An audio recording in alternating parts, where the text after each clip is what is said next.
এবং গতকালকে আপনারা হবিগঞ্জের ঘটনাও দেখেছেন। এখানে একটা কথা বলা হচ্ছে যে উস্কানিমূলক এবং আপত্তিকর বক্তব্য, এবং আপনারা আজকে অনেক হতাশ হয়েছেন যে জনাব নাসিরউদ্দিন পাটোয়ারি কোনো উস্কানিমূলক এবং আপত্তিকর বক্তব্য দেয়নি। তো চাইলে ওনার আজকের বক্তব্য থেকে অনেক উস্কানিমূলক বক্তব্য বা মন্তব্য বের করা সম্ভব। এখন একজন রাজনৈতিক নেতা তার কাজই হচ্ছে যখন সে বিরোধী দলে থাকবে, তার কাজই হচ্ছে সরকারে যারা থাকবে তাদেরকে সমালোচনা করা। এটাই তো গণতন্ত্র।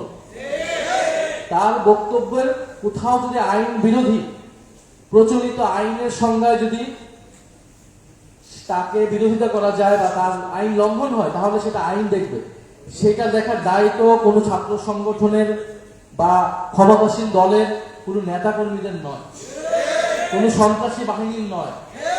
এবং যেই ছেলেটার চোখ হারানো গিয়েছে সেই ছেলেটা কোন আপত্তিকর বক্তব্য দিয়েছে, তাহলে তারা সেটাও বলুক। ফলে এই যে আমরা বিগত 16 বছরে দেখেছি যে ডিজিটাল সিকিউরিটি অ্যাক্ট আইন তৈরি করা হয়েছিল, এবং যেটা দিয়ে এরকম অনলাইনে আপত্তিকর, উস্কানিমূলক, কটূক্তিমূলক এই ধরনের অনেক শব্দ ব্যবহার করে বিরোধী মতকে দমন করা হয়েছে। রাজনৈতিক সমালোচনাকে বন্ধ করার একটা পায়তারা ছিল এটা। আপনারা কথার জবাব কথাতে দিবেন, এটাই রাজনীতি, এটাই গণতন্ত্র। আপনারা দেখবেন যে কিছুদিন আগে আমাকে নিয়ে একটা কার্টুন আঁকা হয়েছে, আপনারা দেখেছেন সেটা?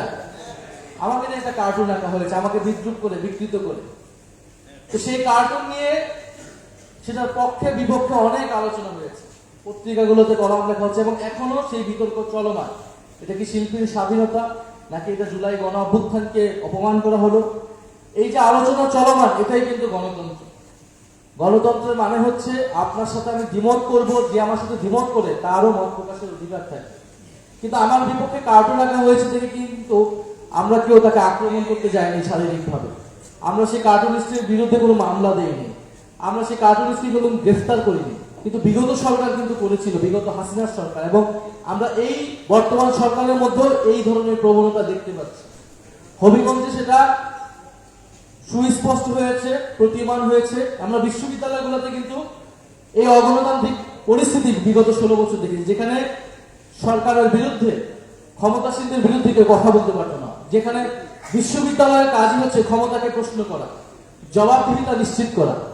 প্রত্যেকটা গণতান্ত্রিক দেশে বিশ্ববিদ্যালয়কে, ছাত্র সমাজকে, শিক্ষকদেরকে এই জন্য সরকাররা ভয় পায় যে আমরা যদি কোনো গণপরিধি নীতি নিতে যাই তাহলে বিশ্ববিদ্যালয় থেকে সমালোচনা আসবে, ছাত্রদের থেকে সমালোচনা আসবে। আমি আরো বলবো যে সাবিক রবি শুধু জুলাই গণ অভ্যুত্থান না, আমাদের বিগত গণতান্ত্রিক যে আন্দোলন, ফ্যাসিবাদ বিরোধী আন্দোলনে কিন্তু ভূমিকা রেখেছে। আপনারা এখানে বিসিবি বিরোধী আন্দোলন করেছেন, সংগ্রাম করেছেন।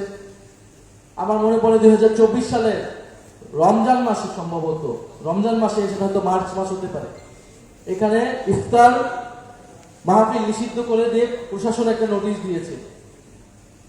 কারণ ইফতার মাহফিল বিশ্ববিদ্যালয়ে এমন পর্যায়ে চলে গিয়েছিল যে যে কোনো ধরনের গণজমায়েতকে তারা ভয় পাওয়া শুরু করছে। এবং সেটার বিরুদ্ধে তখন আমরা ঢাকা বিশ্ববিদ্যালয়ে দাঁড়িয়েছিলাম, গণ ইফতার কর্মসূচি দিয়েছিলাম। এবং সেই ইফতার কর্মসূচিতে কিন্তু ফ্যাসিস্ট ছাত্রলীগ তারা হামলা করেছিল। তো সাবিক রবির সাথে আমাদের সেই কানেকশন ছিল বিগত সময়ে আন্দোলনগুলোতেও। এখানে অনেক বুদ্ধিভিত্তিক সাংস্কৃতিক আয়োজন ছিল এবং একটা গণতান্ত্রিক আন্দোলন কিন্তু শুরু হয়েছিল। ফলে আপনারা সেই ঐতিহ্যটাকে ধরে রাখবেন। আপনাদের সকলের দায়িত্ব যে আপনাদের বিশ্ববিদ্যালয়টাকে আজকে আপনারা যেভাবে দেখতেছেন, যেভাবে পাচ্ছেন, যে পরিবর্তনটা এসেছে, এটা একদিনে আসে নাই, এটা 36 দিনে আসে নাই। এটা আপনাদের অনেক পূর্বসূরি, অনেক কন্ট্রিবিউশন আছে। আপনারা হয়তো তাকে চিনেন না, জানেন না, কিন্তু আপনাদের বড় ভাইরা, বড় বোনেরা এখানে অনেক লড়াই সংগ্রাম করেছে, আত্মত্যাগ করেছে বলে আপনারা আজকে এই জায়গায় আছেন। ফলে এই গণতান্ত্রিক ক্যাম্পাসটা আপনার পরবর্তী প্রজন্মের জন্য আপনি উপহার দিয়ে যাবেন, এটা আপনার দায়িত্ব। আমাদের জুলাই অভ্যুত্থানের পরে দুইটি প্রধান এজেন্ডা, বিচার এবং সংস্কার। আমরা বিচার চাই, কারণ বিচারের মাধ্যমে কেবল পূর্বতন যে ফ্যাসিস্ট শক্তি তাকে দমন করা সম্ভব, তাকে ন্যায় বিচারের মধ্যে আনা সম্ভব। এবং সংস্কারের মাধ্যমে নতুন কেউ স্বৈরাচার হবে না, নব্য ফ্যাসিবাদ হবে না, সেটা নিশ্চিত করা সম্ভব। ফলে যদি বিচার না হয় তাহলে পূর্বতন ফ্যাসিস্ট শক্তিটা ফেরত আসবে। যদি সংস্কার না হয়, আজকে যারা ক্ষমতায় আছে বা যেই ক্ষমতায় থাকুক, এই কাঠামোতে তারা নতুন করে স্বৈরাচার হয়ে উঠবে, নব্য ফ্যাসিবাদ হয়ে উঠবে। ফলে আমাদের জুলাই শহীদদের কাছে কমিটমেন্ট, দেশের জনগণের কাছে কমিটমেন্ট, আমরা পুরাতন ফ্যাসিস্ট দেশ বিরোধী যারা শক্তি, যারা আধিপত্যবাদী শক্তি, তাদেরকে বাংলাদেশের রাজনীতির কোনো সুযোগ দিব না। ফলে তিনি ডিসেম্বরে আসবেন না কবে আসবেন সেটা ঢাকার মাটিতে পা রাখলেই দেখা যাবে ইনশাআল্লাহ।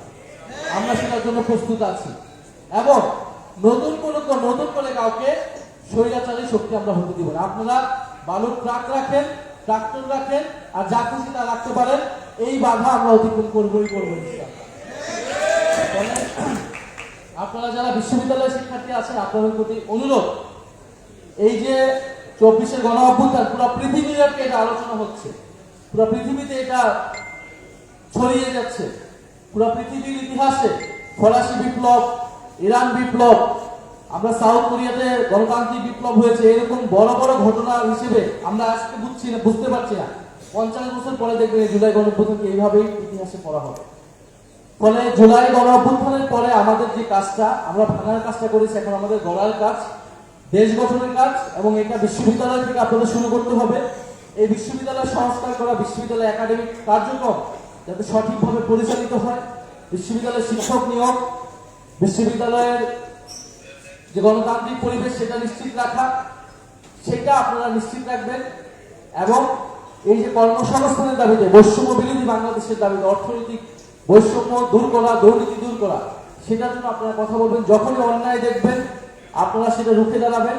কারণ আমরা দেখছি নতুন করে ভয়ের সংস্কৃতি, ভয়ের রাজত্ব তৈরি করা হচ্ছে। আজকে সিলেট বিশ্ববিদ্যালয়ে, এই শাহজালাল সাবিপ্রবি বিশ্ববিদ্যালয়ে যখন আমরা ঢুকলাম, আমরা যে আয়োজন দেখলাম প্রশাসনের, মনে হচ্ছে এখানে বিশাল একটা মারামারি যেন হয়ে যাবে। এটার জন্য আমরা পুলিশ, বিজেপি এখানে এনে রাখা হয়েছে। তো নিরাপত্তার কথা বলা হচ্ছে, যারা সন্ত্রাস করে তাদেরকে যদি বিচারের আওতায় আনা হয় তাহলে এত নিরাপত্তার প্রয়োজন হয় না।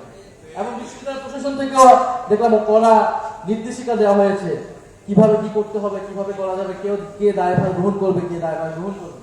ফলে এই যে সেন্সরশিপ, আমরা বলবো এগুলা বন্ধ করে, এগুলার প্রয়োজন নেই। যারা সন্ত্রাস করে, আমি কথা বলে যাচ্ছি, যদি আমার কথা পছন্দ না আপনারা পাল্টা সমাবেশ করে আপনারা আমার বিরুদ্ধে কথা বলেন। এটাই হচ্ছে গণতন্ত্র। সাধারণ শিক্ষার্থীরা, সাধারণ মানুষ ঠিক করবে কোন সমাবেশে যাবে, কোন সমাবেশে যাবে না, কার পক্ষে ভোট দিবে, কার পক্ষে দিবে না। কিন্তু আপনারা কথা বলতে গেলে আপনারা এসে দমন করবেন, আক্রমণ করবেন, এবং পুলিশ এসে বাধা দিবে, প্রশাসন এসে বাধা দিবে নিরাপত্তার নামে, এটা বাংলাদেশে আর হতে দেওয়া যাবে না।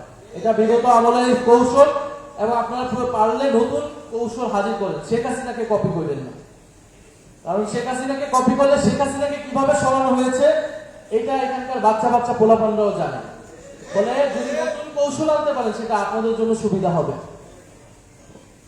ফলে আর কথা বাড়াবো না, কথা বেশি বাড়ালে বিশ্ববিদ্যালয় প্রশাসন নতুন কোনো নোটিশ জারি করে দিতে পারে।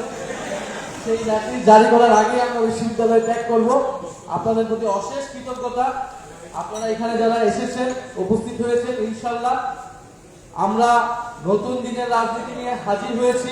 আমাদের অনেক সীমাবদ্ধতা আছে, ছিল, থাকবে, কিন্তু আমরা সীমাবদ্ধতাকে অতিক্রম করে ইনশাল্লাহ সামনের দিনগুলোতে এগিয়ে যাব, এবং সেই এগিয়ে যাওয়ার পথে সাবিপ্রবি আমাদের সাথে থাকবে, আমরাও সাবিপ্রবির সাথে থাকবো।